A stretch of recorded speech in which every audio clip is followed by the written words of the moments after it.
Bismillahirrahmanirrahim. Assalamualaikum warahmatullahi wabarakatuh. Waalaikumsalam warahmatullahi wabarakatuh. Innal hamdalillah nahmaduhu wa nasta'inuhu wa nastaghfiruhu wa na'udzu billahi min syururi anfusina wa min sayyiati a'malina may yahdihillahu fala mudhillalah wa may yudlilhu fala hadiyalah. Asyhadu an la ilaha illallah wahdahu la syarikalah wa asyhadu anna Muhammadan abduhu wa rasuluh. Allahumma la sahla illa ma ja'altahu sahla wa anta taj'alul hazna idza syi'ta sahla.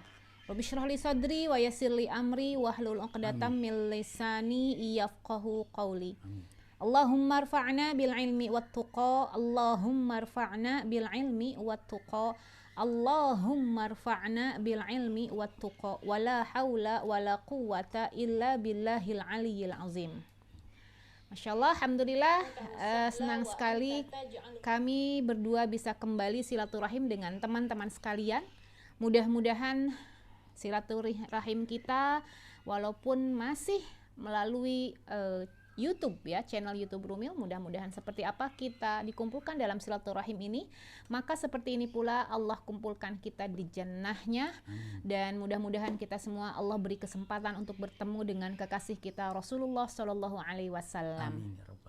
Hari ini seperti yang sudah disampaikan di minggu yang lalu ya, kita akan buka pertanyaan sehingga tetap kita namakan hari ini sebagai Kamis Bertanya. Subhanallah. Nah, teman-teman silahkan kalau yang mau bertanya kepada kami bisa lewat IG saya Umi Maki Mulki Miski ataupun di DM tentunya ke DM-nya Abi Maki ya, @abimaki atau ke Rumil Al-Hilya juga boleh ke IG-nya Rumil, atau mau live chat langsung di YouTube Rumil ya, silahkan. Nah Abi, sebelum kita Ada masuk dulu tuh. Udah ada yang masuk, Masya Allah, sebentar. Ini sudah ada yang masuk di DM. Ini mana sebentar. Nah, Abi, Assalamualaikum warahmatullahi wabarakatuh. Semoga Umi dan keluarga juga Abi senantiasa ada dalam lindungan Allah Subhanahu wa Ta'ala. Izin bertanya, bagaimana sebaiknya menjawab pertanyaan orang tua ya mengenai kapan nikah katanya. Saya takut keluar kata-kata yang menyakiti orang tua. Qadarullah Allah belum tampakkan jodoh saya. Mohon doakan saya, Umi dan Abi, semoga Allah mempermudah saya untuk bertemu dengan jodoh saya terbaik dari Allah. Hatur nuhun. Sok kumaha jawabnya. Silakan saya yang bertanya Pak, Bapak yang jawab. Ya. Ada beberapa poin tentang masalah jodoh ini. Yang pertama, kalau jodoh ini adalah Allah yang menentukan pastinya. Betul. Karena jodoh ini bagian daripada rizki yang Allah berikan. Rizki jodoh tuh Umi. Ya. Betul. Jadi Umi ya rizki buat Abi. Dan Abi pun rizki buat Umi. Nah itulah rizki ya. Kenapa demikian?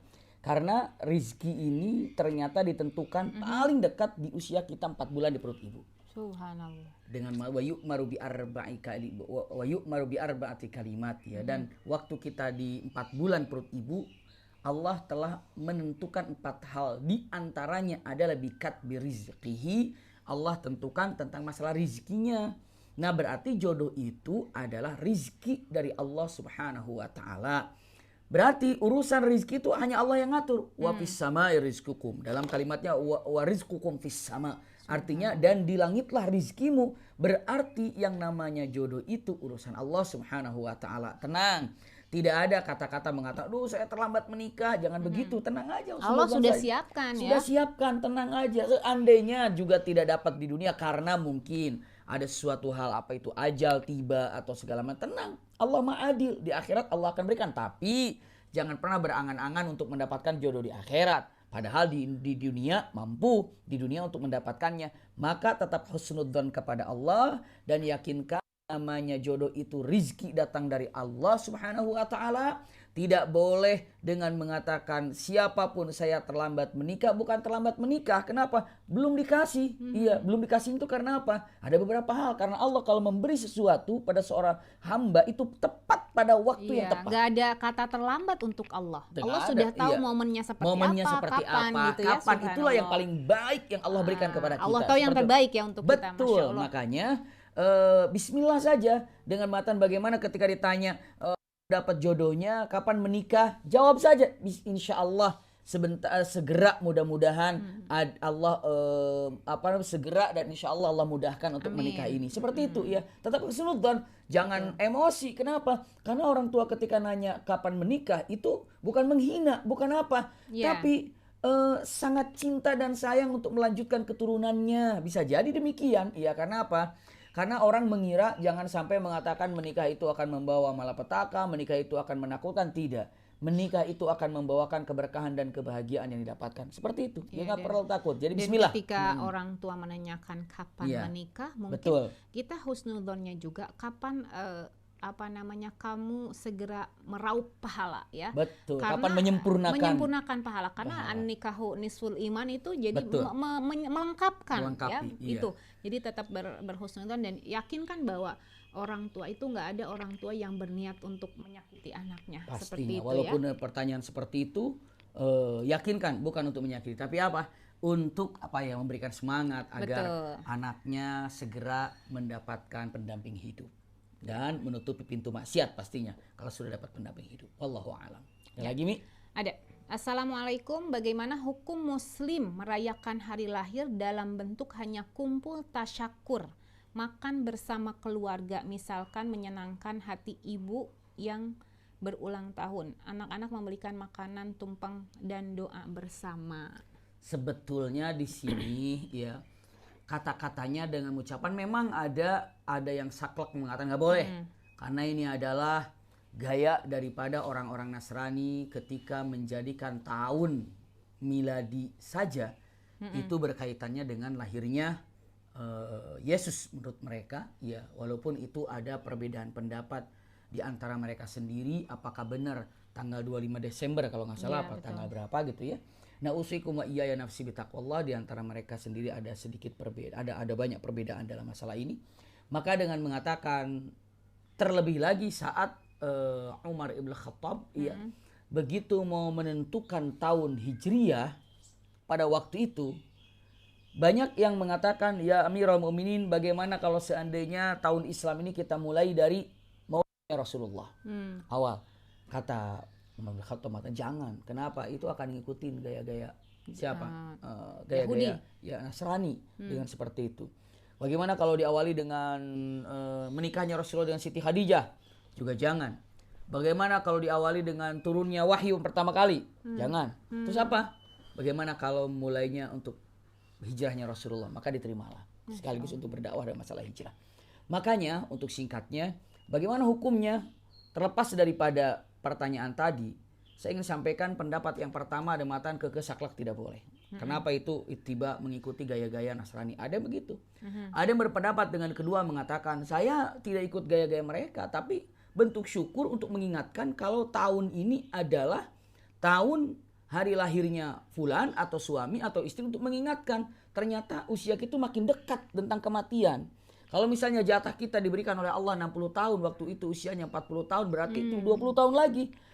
Sampaikan waktu misalnya gini, Rasulullah aja di usianya 63 tahun. Kalau bunda sekarang atau ayahanda sekarang usianya 60 tahun, mungkin kalau ikut jejak Rasulullah ya 3 tahun lagi ya, apa yang telah kita apa yang kita persiapkan. Jadi untuk mengingat kematian, ya. Sementara untuk mengingat kematian itu adalah aktsiru hadimul ladzat. Itu adalah sabda Rasulullah, perbanyaklah untuk mengingat tentang kematian. Dan cara mengingat kematian itu adalah perintah oleh Allah Subhanahu wa taala, dan kematian itu otomatis berkaitan dengan umur. Dan ketika disampaikan umur kita ini bertambah, otomatis kematian itu semakin apa coba? Mendekat. Semakin mendekat. Jadi sebagai muhasabah diri sebagai harusnya muhasabah ya? diri. Makanya dijadikan momen-momen tertentu dalam keadaan seperti ini untuk memberikan nasihatnya, untuk memberikan rasa syukur pada Allah. Tapi rasa syukur itu dengan mengatakan, maknai syukur itu apa? Kita sudah usia 40 tahun, 50 tahun. Syukur yuk pada Allah. Yuk kita rasakan nikmat yang telah Allah berikan kepada kita. Salat kita bagaimana? Jadi muhasabah, Mi. Betul. Jadinya ke sana larinya. Kenapa? Karena begini. Ketika kita bertausiah atau menyampaikan sesuatu pada momen yang sangat tepat, biasanya akan lebih jelek. Contoh, sekarang nih. Sayangnya 17 Agustus. Hari ini, bulan Desember. Tanggal berapa nih? Tanggal 7 Desember. Tanggal 7 Desember. Salah, tanggal berapa? Tanggal sabar ya. Terkait si peristiwa yang besar itu 7 Desember itu. Jadi langsung ingat 7 Desember. 10 Desember. 10 3 Desember. hari Iya. setelah 7 Desember. 3 hari setelah 7 Desember. Ya. 3 hari setelah 7 Desember ini, ya. 10 aja, 10 Pak. Desember bener, tanggal 10 Desember ini, ya. Pada tanggal 10 Desember ini saya nyanyi gini nih. Nyanyi nih, 17 Agustus tahun 45 gitu kan. Girohnya Nah, kurang beda, kena gitu kurang ya. kena. Tapi begitu pas 17 Agustus kita nyanyi 17 Agustus tahun 45 beda. Iya.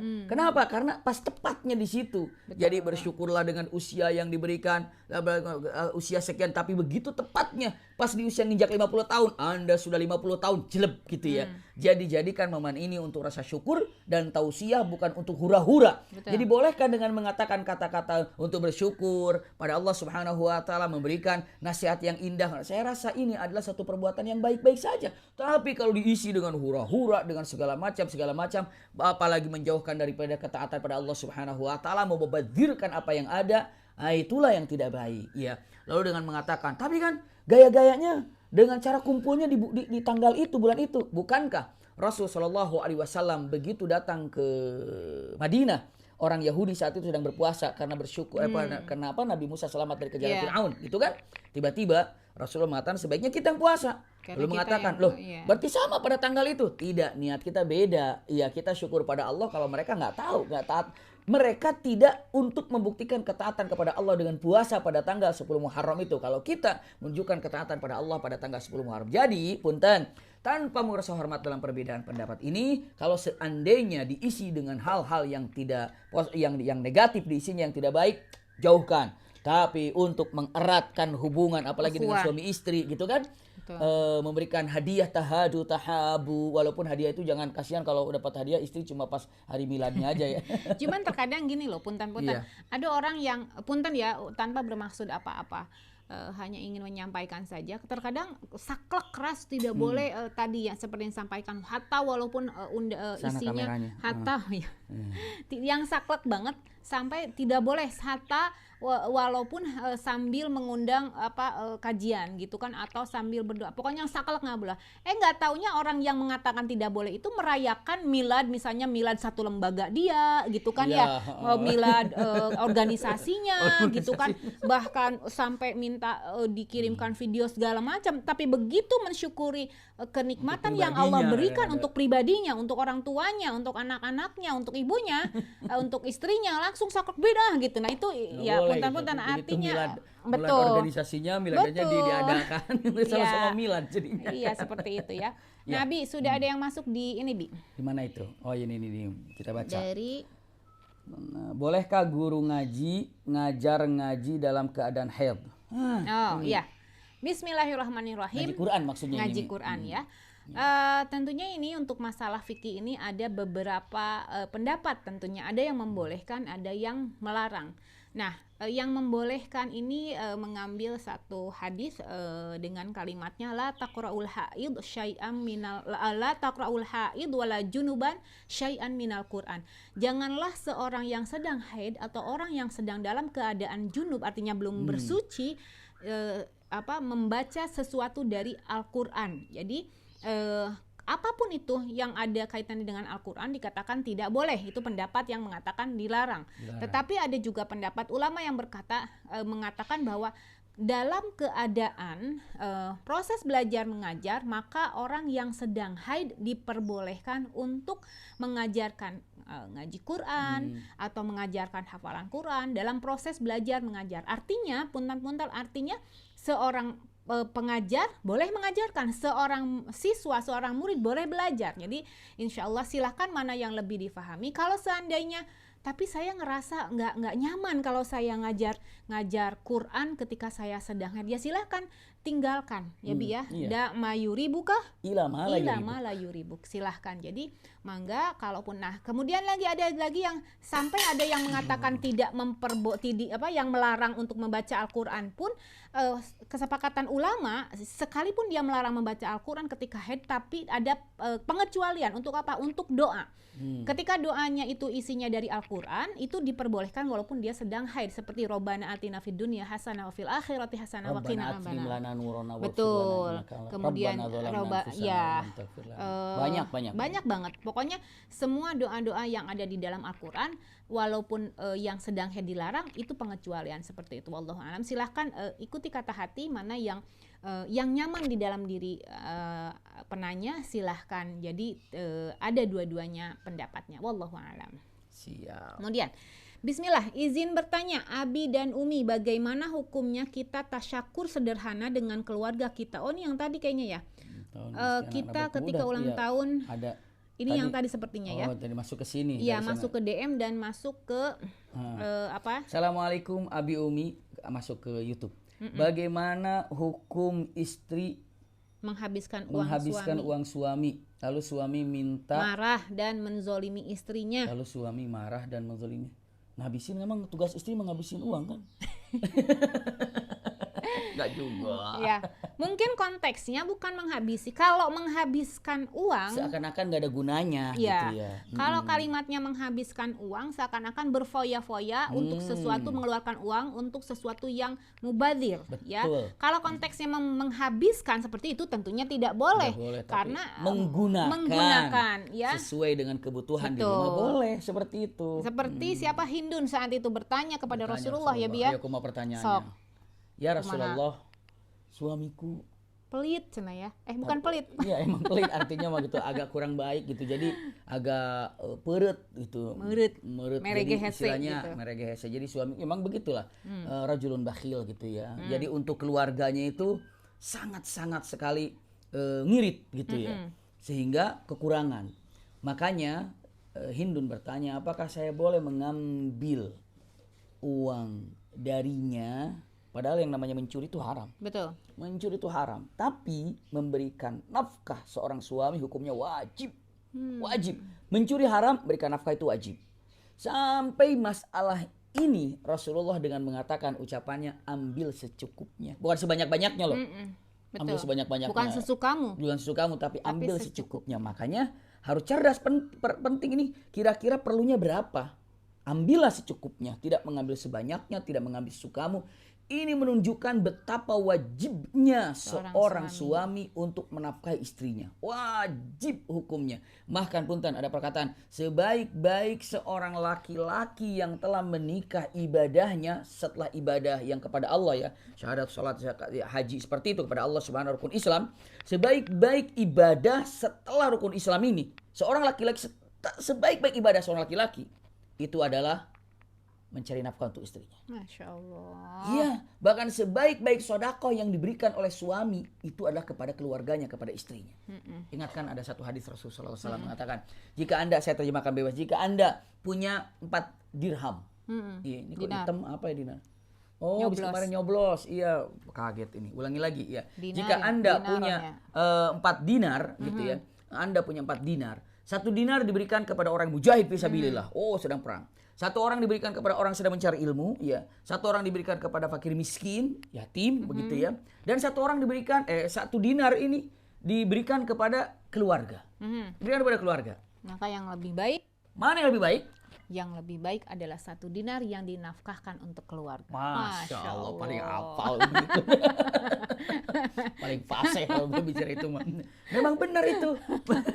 Sebaik-baiknya itu yang diberikan kepada keluarganya. Iya, itu sebaik-baiknya. Maka Masya Allah, maka itulah yang terbaik. Maka kalau seorang suami ya begitu menyerahkan kepada istrinya, lalu istrinya dapat menggunakannya, beli itu, beli gas, bayar listrik, beli minyak, beli itu, beli ini, subhanallah, itu dipandai. Saya yakin kalau laki-laki nggak bisa ngurus itu.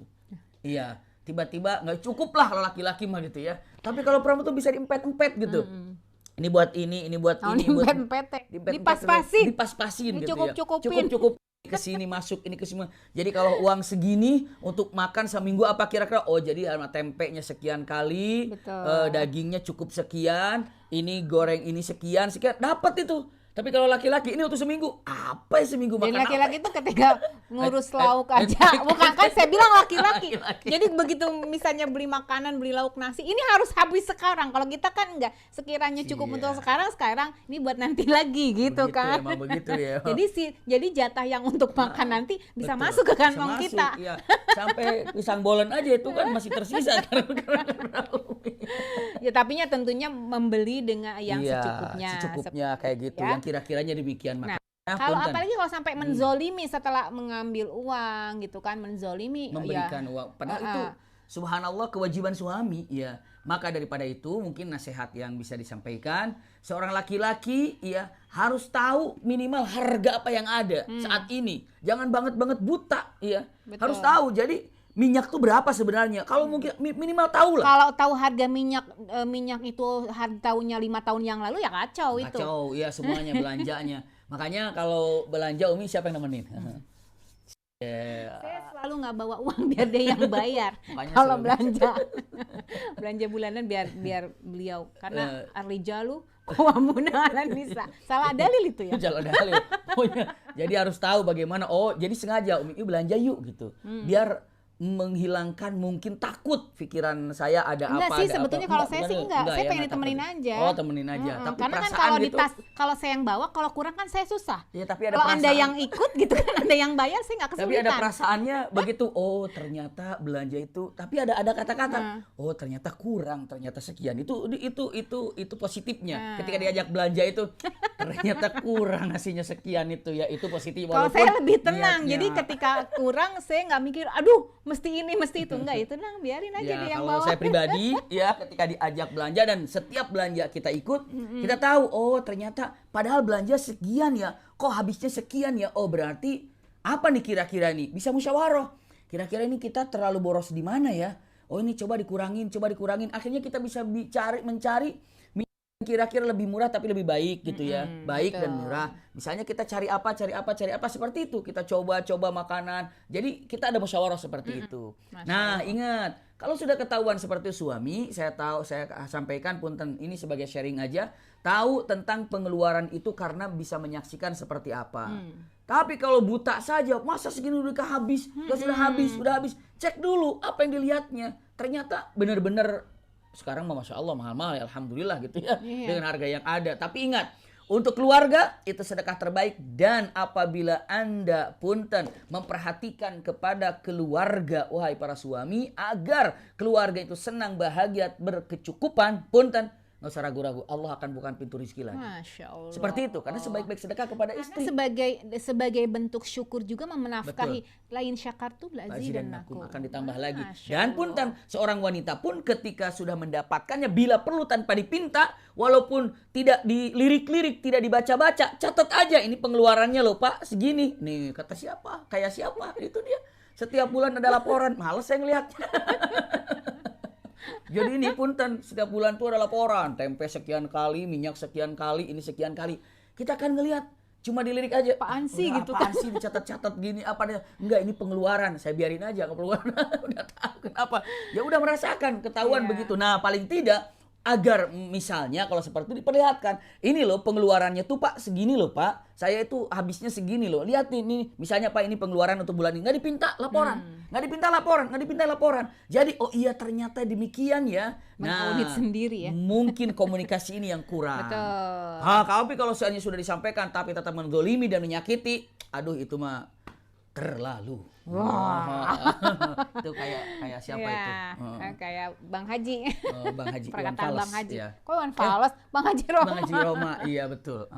Saya Nah, lanjutkan. kita lihat di DM Abi Maki dulu ya. Assalamualaikum Ustadz, tadi subuh waktu ana zikir ada bayangan almarhumah ibu saya Masya Allah. datang ke rumah sambil gendong bayi. Kira-kira ini apa ya Ustadz?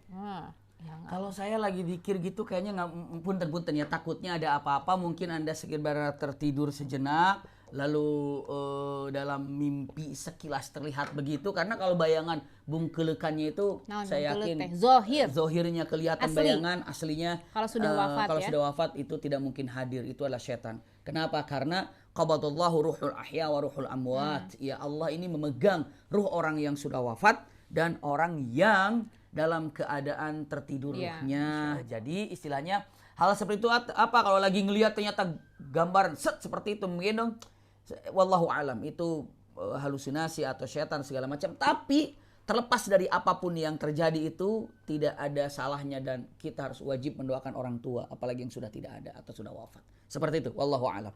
Silakan. Ya. Assalamualaikum Abi Umi, batal wudhu nggak kalau suami istri bersinggungan atau bersentuhan tanpa sengaja waktu berangkat ke masjid? Ya, Seret. Tekah aja Silakan. gitu. Ya. Bismillahirrahmanirrahim. Memang ada di dalam fikih itu hal-hal yang membatalkan wudhu. Kalau kita lihat hal-hal yang membatalkan wudhu itu ada kalimatnya bersentuhan suami istri. Ya. Itu di madhab Syafi'iyah mengatakan seperti itu. Tapi ketika dilihat ya artinya gini loh. Beberapa pendapat kembali. Jadi fikih ini memang tidak bisa dengan satu pendapat karena memang fikih ini identiknya dengan perbedaan pendapat. Tapi perbedaan pendapat ini tentunya berdasarkan dalil-dalil ya. Nah, ada di dalam surat An-Nisa, Al-Maidah kalau nggak salah, Al-Maidah ayat 6 mengatakan di pertengahan ayat mengatakan aulamastumun nisa atau ketika kalian menyentuh istri-istri kalian. Nah, ini mengatakan batal wudunya aulamastumun nisa. Nah, kita lihat ternyata ada dua pendapat itu. Ada pendapat yang secara langsung menerjemahkan arti dari aulamastumun nisa itu, lamastumu itu diambil dari kalimat lamasa, artinya menyentuh. Nah, yang mengatakan pendapat menyentuh itu batal, bersentuhan itu batal karena mereka langsung mengartikan, menerjemahkan secara harfiah tanpa tafsir ya Bi ya. Aulamastumu maknawi tanpa memaknai lagi. Lamastumun nisa di sana ada menyentuh. Sehingga adalah hukum bahwa menyentuh istri itu adalah batal ketika dia sudah berwudu.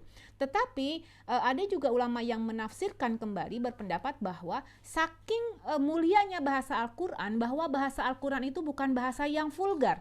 Sehingga lamasa di sini, lamastumu di sini adalah sebetulnya kalau ditafsirkan adalah berhubungan suami istri ya, karena karena bahasa Quran ini bukan bahasa vulgar, maka disebutkanlah lamasa atau lamastumun nisa. Apabila menyentuh artinya menggauli istri kalian. Nah, seperti itu. Silahkan mau ngambil pendapat yang mana. Tapi akhirnya ada jalan tengah, Bi. Ada jalan tengah dari beberapa ulama mengatakan ketika menyentuh seorang istri dengan syahwat maka menjadi batal. Tapi kalau menyentuh seorang istri tidak dengan syahwat maka tidak batal. Karena ini terbukti ketika satu saat Rasulullah SAW hendak pergi ke masjid mengecup kening Siti Aisyah. Ya, maka dikatakan karena ya punten-punten kalau mau ke masjid insya Allah tidak dengan syahwat. Ada juga yang berpendapat saat itu Siti Aisyah menggunakan nikob dari atas, nikobnya sudah terpasang, wallahu alam. Yang jadi masalah ngecupnya di mana? Nah, yang jadi masalah ngecupnya di mana gitu kan? Itu juga nggak disebutin. Kalau misalnya di luar kemungkinan pakai niqab. Tapi kalau di dalam berarti sudah nggak pakai niqab. Jadi intinya adalah kembali lagi seperti dari pertanyaan tentang haid, istafti qalbak, ikuti kata hati, karena keduanya ada pendapat. Seandainya berpendapat saya merasa nggak nyaman, maka silahkan perbaharui wudu, karena ketika Anda memperbaharui wudu Anda, masya Allah, Allah akan berikan pahala, bahkan Allah akan gugurkan dosa-dosa Anda seperti itu. Wallahu a'lam. Emang tadi keren banget itu tadi. Quran tuh bahasanya yang halus sekali. Betul. Lamasa itu diartikan ada yang menyentuh gitu, lamasa diartikan dengan berhubungan. Seperti Al-Quran itu ketika menasehatinya itu kayak ini apa?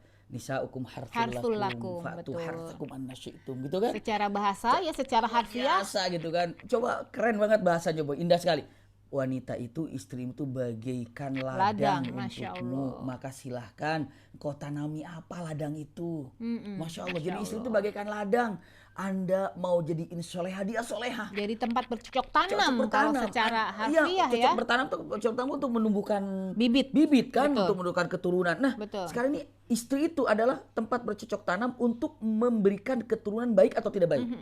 Maka kalau digemburkan, dibaikan dengan makanan yang halal, pendidikan yang baik, baca Quran yang baik, maka anak itu akan menjadi baik kayak gitu. Tapi kata-kata nisa'ukum harthul lakum fa'tu harthakum annasyi'tum. Ada lagi yang kayak gini nih.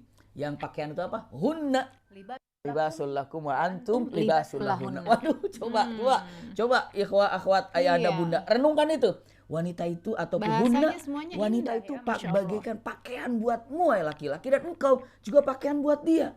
Itu tuh saling melindungi, saling menjaga gitu kan, saling menutupi aib, menjaga dari kedinginan. Waduh, pokoknya keren banget Quran. Jadi Umi tadi keren bilang kalau Quran itu bahasanya bahasa yang teratur, tidak bahasa Betul. vulgar segala macam. Sehingga untuk hubungan saja suami istri dikatakan sentuhan. Betul lah, Masya Allah. Masya Allah. Syukran Mi. Aduh. Afwan, Masya Allah. Sekarang Lanjut. kita balik lagi ke DM ya. Kita ganti-gantian DM Abi, DM saya, kemudian chat ya. Assalamualaikum warahmatullahi Banyak wabarakatuh. Kan katanya takdir kita sudah ditulis di Lauhil Mahfudz ya, Bi. Betul. Tapi kan katanya dengan doa, sedekah, silaturahim atau amal soleh lain, takdir kita bisa jadi berubah lebih baik. Bisa memandang usia atau yang lainnya.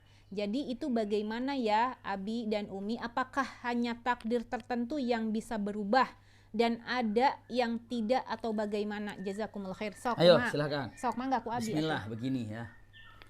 Takdir itu memang telah ditentukan bahkan apa? 50 ribu tahun sebelum Allah menciptakan langit dan bumi. Masya Allah. Saya mah nanti Jadi Allah telah menciptakan takdir ini, qada qadar ini 50 ribu tahun sebelum Allah ciptakan langit dan bumi. Kita sudah tentukan semuanya. Masya Allah. Tapi bahkan ada lagi namanya takdir ketika kita di perut ibu kita sudah tentukan semuanya. Nah, ada hal yang paling luar biasa ketika bertanya tadi dengan menyebutkan bagaimana, bukankah hadis Rasulullah sedekah, doa merubah takdir, sedekah bisa merubah takdir semuanya. Punten. Silaturahim bisa merubah takdir. Punten saya sampaikan. Perubahan itu masih takdir Allah. Sekali perubahan itu sudah berada. Contoh begini. Saya akan sampaikan satu, doa akan berubah takdir. Kunami pegawai nih. Nami. Iya. Jadi doa akan berubah takdir. Nih kalau udah begini, kalau di Rumil biasanya saya berdiri kalau yang penting itu. Cuma sekarang merubah posisi aja. Cukup begini ya. Jadi doa ini merubah takdir. Lihat caranya bukan berarti dengan mengatakan perubahan seperti apa begini. Contoh, ya. Kita ini hidup ini kan berhari-hari. Saya gambarkan berlembar-lembar Ya, kehidupan. seperti buku ya. Tanggal 7 Desember, tanggal 8 Desember, 9 Desember, 10 Desember. Itu kan kayak per hari-hari buku dibuka di lembaran terbuka begitu. Nah, ini dia yang saya sampaikan.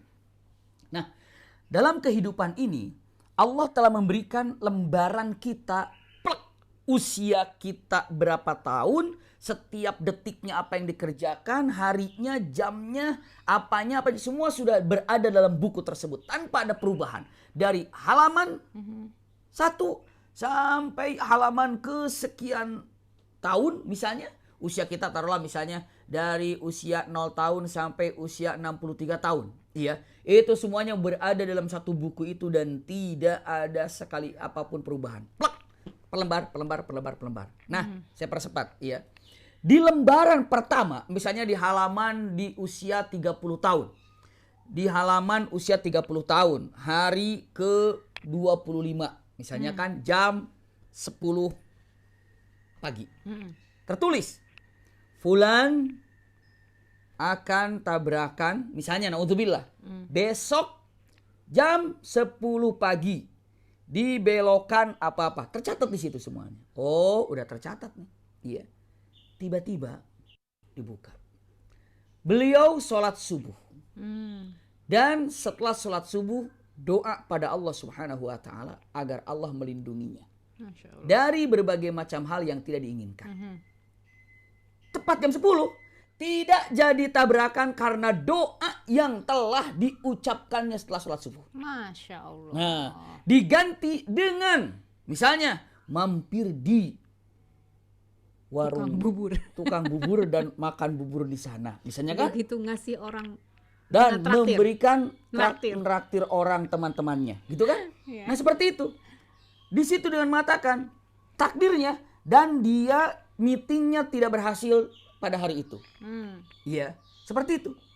ditakdirkan di situ. Ternyata begitu dibuka lembarannya, karena sodakoh raktir ke temannya di tempat bubur itu, maka tendernya berhasil. menjadi goal. Masya Allah. Nah itu tadi kan berubah.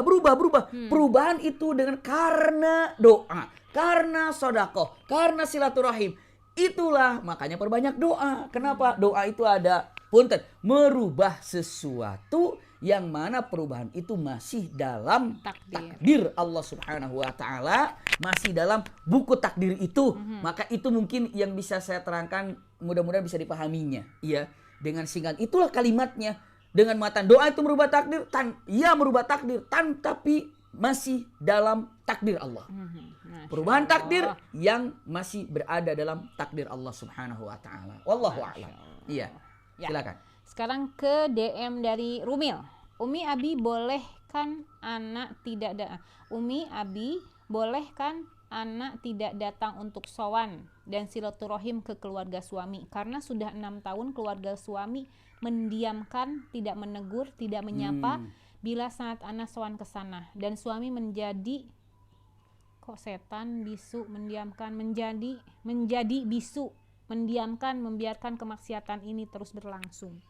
Jadi intinya istrinya nggak mau sowan dulu ke keluarga suami. Istrinya nggak mau ke keluarga suami karena sudah 6 tahun keluarga suami itu mendiamkan mereka, nggak negur, nggak nyapa. Terus kalau dia datang ke keluarga suami, ke sowan ke sana dan suami menjadi setan. Maksudnya apa ya? Suami menjadi bisu, mendiamkan, membiarkan kemaksiatan. Jadi suaminya nggak ngediamin aja, tidak menyelesaikan permasalahan ini sehingga permasalahan ini berlarut-larut. Jadi kalau ke sana juga didiamin terus, ini berlangsung selama 6 tahun. Nah, akhirnya istrinya itu menyimpulkan nggak datang lagi deh gitu. Ngapain ke sana juga udah didiemin. Suami menjadi setan bisu, mendiamkan, membiarkan kemaksiatan ini terus karena begini, maksudnya gini.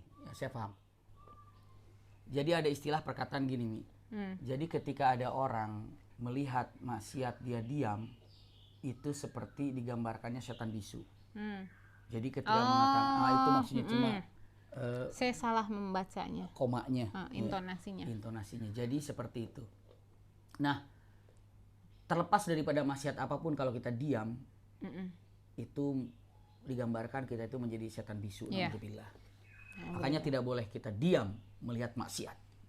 Bergerak, memperbaikinya, memperbaharuinya. Tapi pun kan itu bukan untuk mengecap seseorang, untuk gambaran diri sendiri kan ya? Betul, untuk benar Mi, itu untuk menggambarkan tidak diri boleh sendiri. ngasih stempel dia sama setan orang. bisu. Nah itu tidak boleh. Iya. Ini untuk pelajaran bagi diri kita sendiri. Benar, seperti tanda orang munafik juga. Jangan ditempel dia banget, itu bukan. Iya, tidak bisa. Karena yang menilai itu tetap Allah. Tetap Allah. Makanya gitu. Itu gambaran buat kita. Kita ini termasuk orang munafik nggak ya? Kita yang menilai diri sendiri. Betul. Hadis itu dengan mengatakan kata-kata untuk menyebut, ketika melihat kemungkaran, Anda diam, berarti itu adalah setan bisu. Iya. Tapi itu untuk sendiri aja lah. Jangan mengatakan, itu dia melulu setan bisu. Jangan. Iya. Cukup untuk kita nggak mau jadi setan bisu, berarti terus bergerak. Nah, itu dia.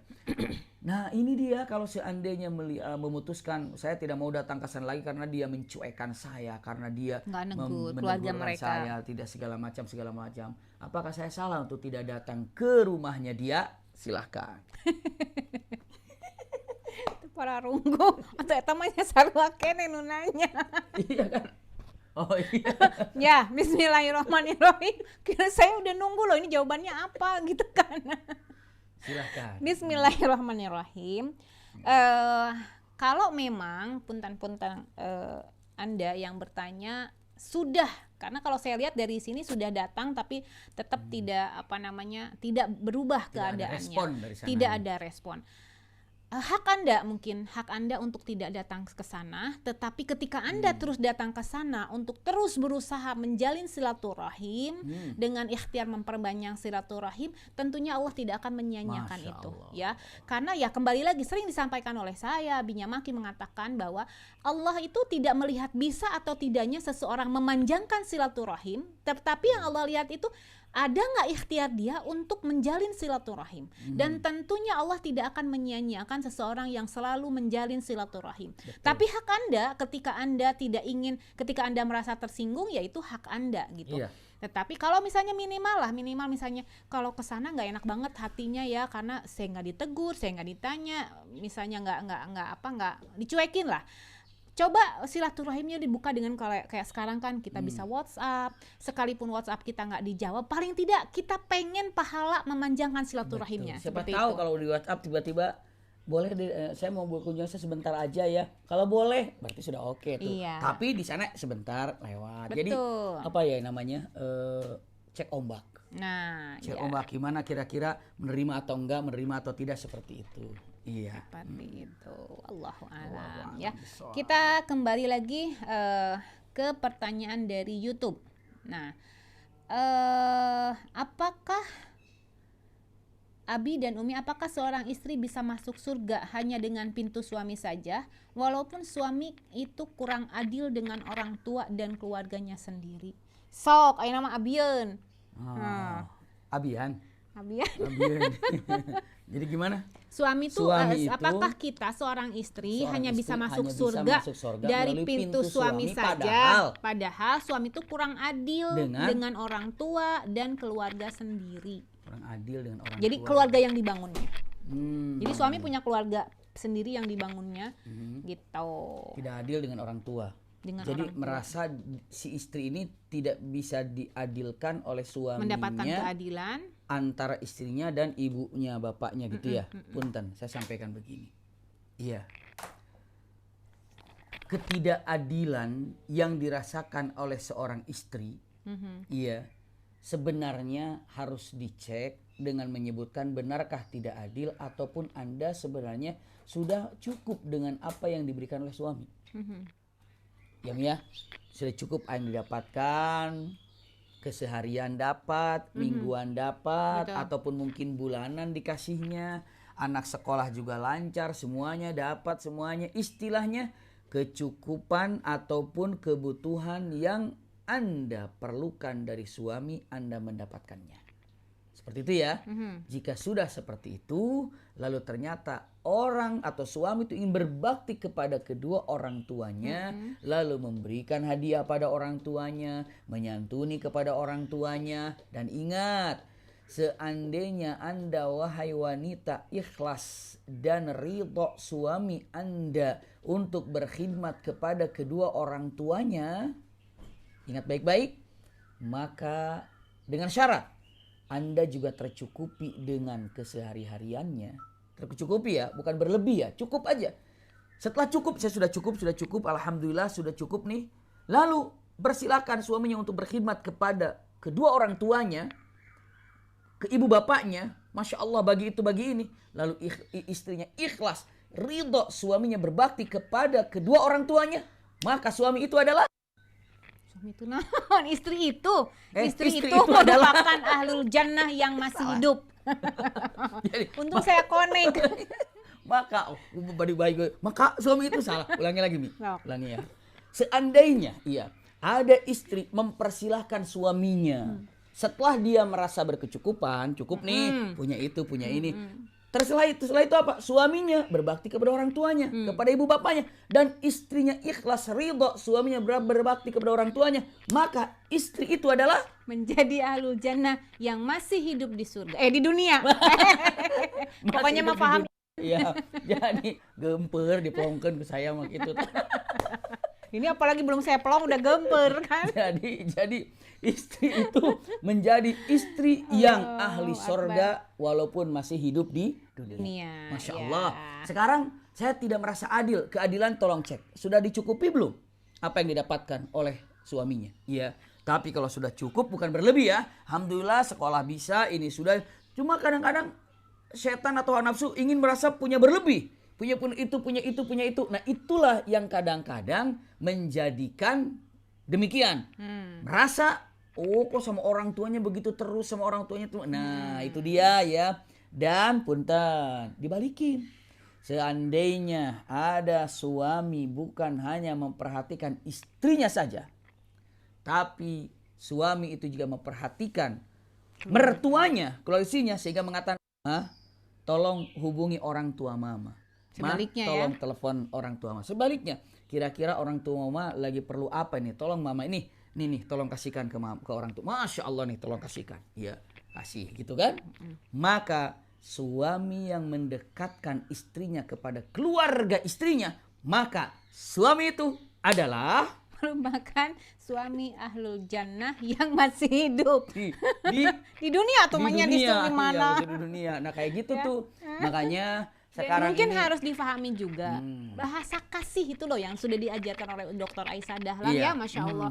Bahasa kasihnya ada dengan perhatian, ada Betul. dengan sentuhan, ada Betul. dengan pujian, ada Betul. dengan meluangkan waktu. Itu yang harus kita pahami bahwa bahasa tanda cinta seorang suami, tanda perhatian seorang suami itu bukan hanya dengan satu hal saja. Iya. Itu yang harus kita pahami seperti itu ya, betul. Bi ya.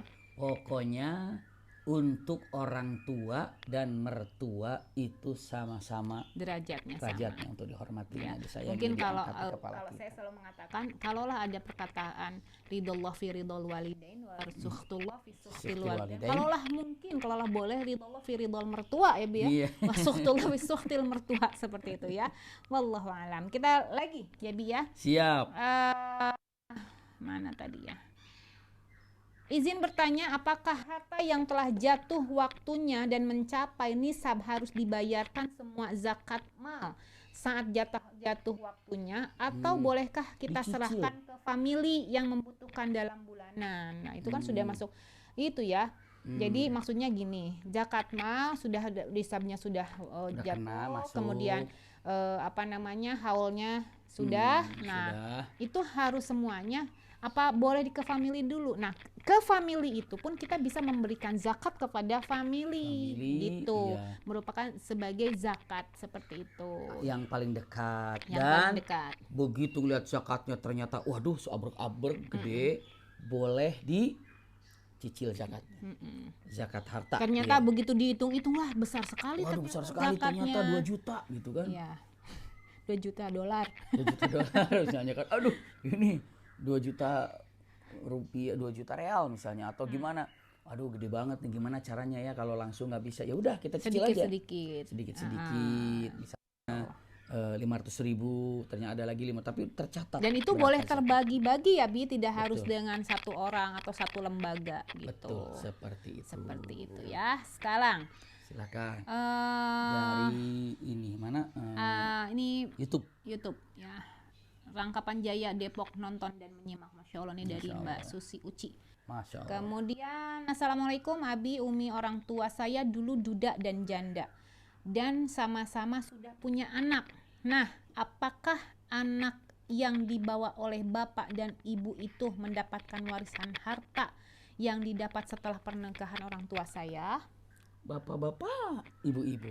Bapak ibu punya anak itu yang dapat warisan. Betul, hasil berdua. Hasil berdua. Tapi kalau bapaknya bawa anak berarti Dari dia mendapat bapaknya. dari ibu, tapi dapat warisan dari bapaknya. Bapaknya. Ibunya bawa anak berarti warisan dari ibunya. Anak Ibu yang bapaknya hadir terus punya Itu, keturunan, yang dari itulah dapat keduanya. dari ibu bapaknya. Seperti itu ya, wallahu a'lam. Kemudian kalau istri menuntut suami untuk memberi uang sebagai gaji bulanan seperti di Arab Saudi bagaimana? Jadi istri menuntut suami gaji bulanan. Jadi pengennya setiap bulan tuh rutin. Jadi sudahlah setiap bulan lah saya kasih, mungkin seperti itu. Istri Minta ke suami ya. sebagai memberi uang sebagai gaji bulanan seperti di Arab Saudi.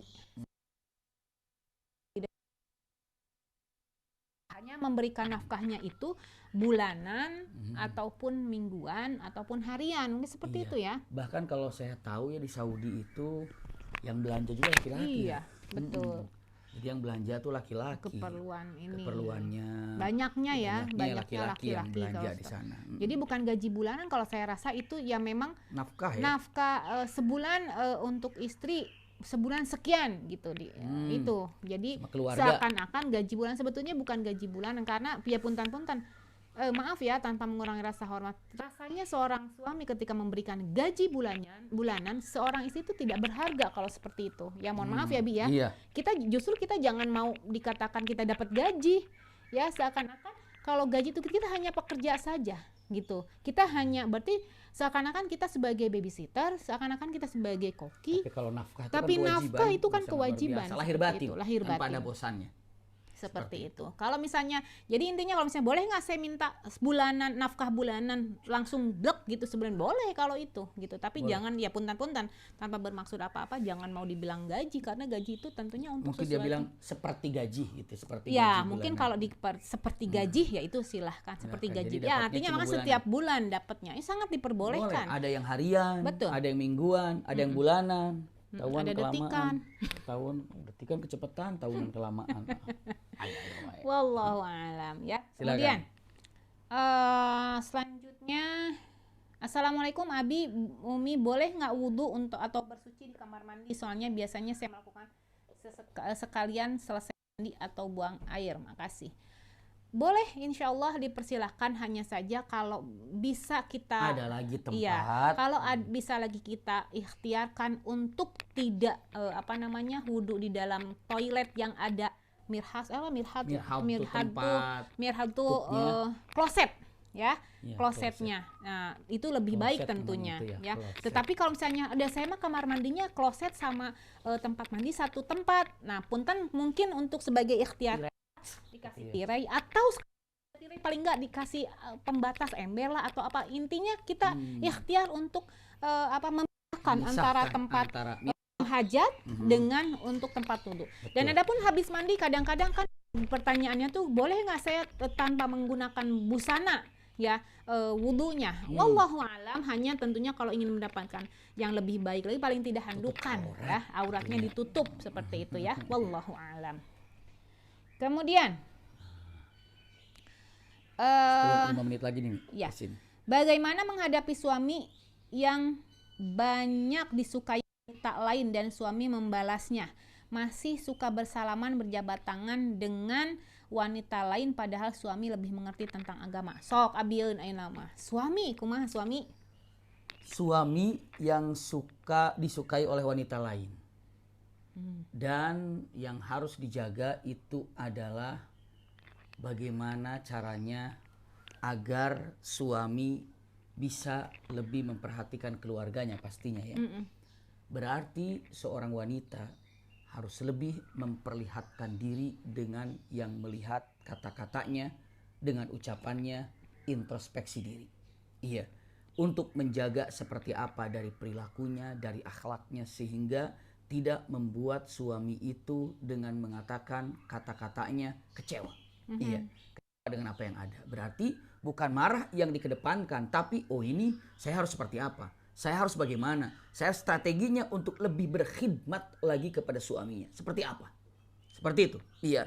Jadi istilahnya palu gada. Iya. Tahu Mi palu gada? Apa yang lo mau gua ada gitu. Itu kan palu gada itu ada di situ. Jadi subhanallah itu kata-katanya ya. Maka setelah itu usikum wa iyaya nafsi bitaqwallah, suami ya. Jangan pernah mencoba bermain-main dengan mengatakan coba balas. Ketika kira-kira ada sesuatu yang sinyalnya tidak baik, nggak usah dilanjutin. Iya, misalnya punten, kalau ini sudah malam-malam, walau bagaimanapun tidak perlu untuk membalas dari yang bukan mahram. Walaupun itu teman dekat. Kenapa? Karena itu setan itu banyak banget jam segitu tuh. Udah, nggak usah dibalas. Udah begitu, udah besok aja pagi balasannya. Udah besok aja siang balasannya. Malam-malam nggak perlu untuk dibalasnya. Selesai. Kenapa? Cukup malam itu melakukan sesuatu aktivitas, apalagi bersama dengan istri. Iya. Kalau sudah dengan istri ngeliat, teman-temannya udah ngasih balas dulu. Ada nggak usah dibalas dulu. Kenapa? Nanti aja. Itu. Yang ketiganya, ini nasihat. Kalau bisa nggak usah di HP-nya tuh nggak usah di password. Biarin aja. Kalau password pun istri tahu Istri tahu. passwordnya. Passwordnya anak-anak nggak boleh tahu. Tapi suami istri nggak apa-apa. Lihat buka-buka. Ayo coba kira-kira. Berani nggak teman-teman? Cuman kadang-kadang ada juga, saya pernah lihat postingan di satu media sosial ketika istri membuka handphone suami dikatakan menjadi tajasus hukumnya.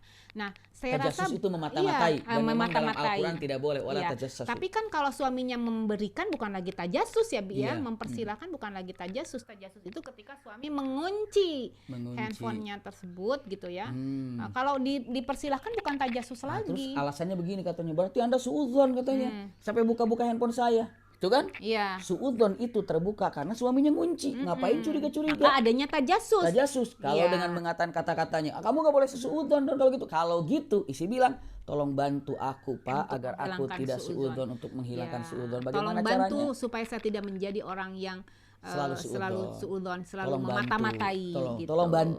Misal, oke Pak, minta maaf saya ini suudzon. Misalnya ya, maaf saya ini tajasus. Tapi tolong bantu Mama agar saya tidak terjebak dengan tajasus, tidak terjebak dengan suudzon. Bapak kan cinta Mama. Bapak tuh kan tidak tajasus, suudzon. Mau Bapak bantu saya? Mau? Oke, kalau Bu mau. Artinya kembali lagi ketika seorang suami mempersilahkan istrinya membuka handphone, bukan lagi tajasus itu namanya. Iya, ya dari salah saya Gitu. jantai. Bahkan bisa lebih enak, lebih hidupnya lebih nyaman. Bahkan kalau macamnya. saya sama abinya mati, ketika saya nggak bisa jawab, beliau bisa jawab, bantu jawab. Nah, saya gitu, nggak bisa jawab, juga bahkan ketika saya lupa nggak bawa lama nggak buka WhatsApp gitu, Umi yang nyekin, oh ini kok belum ini belum dijawab, ini, Sama, oh, ini saya ada bulan sama saya juga, ini kok belum terjawab, ini seperti itu ya. Makanya dilihat-lihat, saling untuk mengingatkan dan saling untuk mengetahui seperti itu. Maka belum tadi apa ya yang pentingnya itu pertanyaannya tuh apa tadi? Udah masuk dulu pertanyaannya. Ya. Tadi. Kemudian tadi baru yang mana nih? Nih. Umi kalau tadi kan wudhu ya sudah. Wudhu sudah. Wudhu sudah. Kemudian Umi kalau kata suami berbeda pandangan politiknya dengan Sebentar, istri. tadi ada yang belum. Kalau bersalaman misalnya kan. Kalau bersalaman. Kalau sudah tahu dia itu dalam maksud tapi iya. masih suka bersalaman dengan enaknya segala macam, kasih tahu aja dengan kata yang baik. Pak, punten, Bapak kan saya hanya punten banget gitu, hanya untuk menyampaikan saja.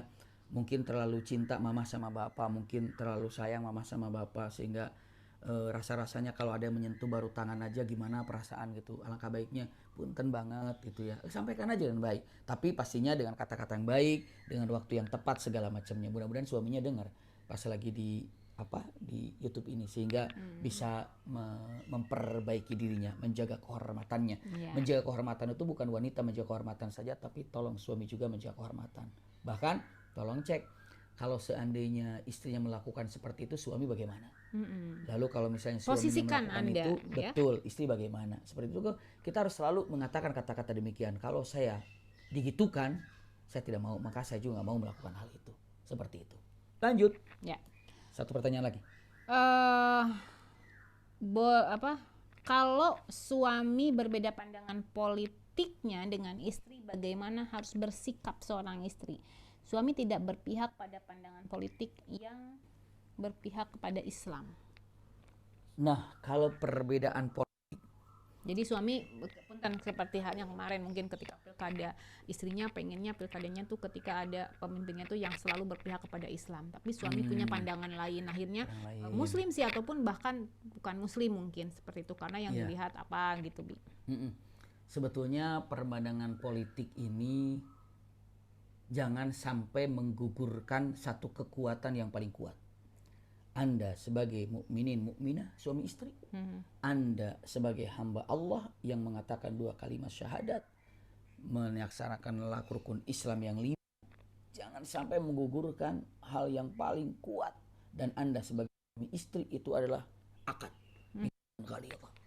Gara-gara berpandangan politik seperti ini jangan sampai menjauhkan daripada ataupun kekuatan yang sangat luar biasa. Perbedaan apa yang dilakukan ya silakan saja. Iya, ibu punya pendapat sendiri ya sudah silakan saja. Tapi ingat, jangan sampai menjadikan gara-gara perbedaan masalah ini jadi kita ini pisah saja. Jangan. Iya, jangan seperti itu. Jadi kan ya sudahlah Bapak demikian, saya juga demikian. Tapi ingat, kita adalah mengatakan 2 kalimat syahadat, kita melaksanakan sholat, kita ini sama-sama dekat dengan Allah Subhanahu wa taala. Hati-hati. Setan ini akan menggoda daripada kedua belah pihak dari berbagai macam hal apa saja yang bisa mengeluarkan hawa nafsu di antara mereka. Maka alangkah baiknya punten perbedaan pendapat seperti ini walau bagaimanapun ya namanya di dunia dan punten namanya pun politik gitu ya. Kita tidak tahu seperti apa bagaimananya. Sudah sama-sama mengatakan, Pak, mari kita taqarrub pada Allah. Yuk kita istikharah sama Allah Subhanahu wa taala. Kalau milih satu pilihan atau bagaimana, yuk kita belajar sama-sama. Kita dengan kepala dingin nol dulu semuanya, yuk kita pelajari sama-sama. Seperti itu. Itu alangkah baiknya demikian. Wallahu Ya, a'lam. satu lagi. Satu lagi. Insya Allah kesempatan yang akan datang kita teruskan ya. Boleh yang belum terbaca pertanyaannya Tapi nanti di capture nanti kita untuk dilanjutkan betul. pertanyaan.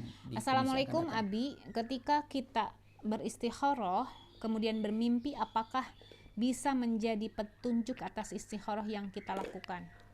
Iya. Ini pernah terjadi kepada Sayyidina kepada Ibnu Abbas ketika ingin mendapatkan satu pilihan atau segala macamnya, maka Rasul sallallahu alaihi wasallam menyarankan untuk sholat istikharah, meminta pada Allah Subhanahu wa taala pilihan mana yang harus dipilih. Maka sholat istikharah lah. Namun ingat, sholat istikharah yang kita lakukan bukan berarti jawabannya selalu melalui mimpi. Tapi melalui perasaan pun demikian. Tiba-tiba Allah tunjukkan kemudahan untuk melanjutkan jalan itu. Tiba-tiba Allah perlihatkan kesulitan untuk melakukan jalan tersebut.